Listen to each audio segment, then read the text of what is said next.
Van alá 25 anos dende a asinatura do decreto polo que a Xunta de Galicia declaraba este espazo como parque natural. Tempo máis que suficiente como para conmemorar tan significativa data, facendo ademais coincidir coa celebración do Día Mundial do Medio Ambiente.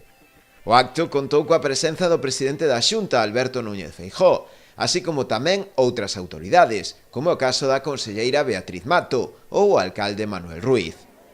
Este último aludiu na súa intervención á importancia que ten para a Ribeira o feito de poder contar cun parque natural, como é o complexo dunar de Corrubedo e as lagoas de Carregal e Vixán. Para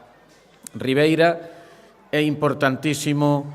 que se lle dé a este parque natural o pulo e a importancia que realmente ten, porque o único concello de Galicia que pode presumir, alardear o que queirades de estar nun enclave que ten un parque nacional e un parque natural, o medio ambiente, a súa conservación e o que é a implicación das institucións é o máis importante que podemos ter. No seu discurso, o presidente da Xunta sinalou que a forma máis eficaz de protexer o patrimonio natural é que se coñeza, destacando o compromiso do goberno galego nestes últimos anos en poñer en valor este tipo de espazos, impulsando os recursos e servizos necesarios para visitalos, elaborando e desenvolvendo unha programación de actividades e continuando tamén coa súa promoción. Este parque de Corrubedo é o segundo máis visitado de Galicia, sin contar a xente que visita a praia,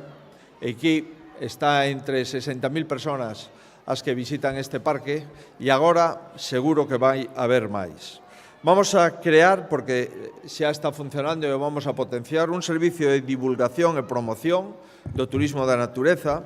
Vamos a concretar infraestructuras como a Casa da Costa, que alberga o Centro de Información do Visitante, un centro de interpretación do litoral de Galicia, un observatorio de aves de Vixán que permite o visionado das especies que habitan, e vamos a poñer a disposición dos visitantes 5 rutas, todas de baixa dificultad, que permiten coñecer, facendo un mínimo de deporte e un mínimo de vida saudable, pois os principales lugares deste espazo. Núñez Feijóo aproveitou ademais para anunciar que en setembro daránse a coñecer os resultados do estudo de evolución e uso público da duna de Corrubedo, e de cara xa ao ano que ven anunciou tamén que está previsto que entre en vigor o plan de uso e xestión deste parque natural.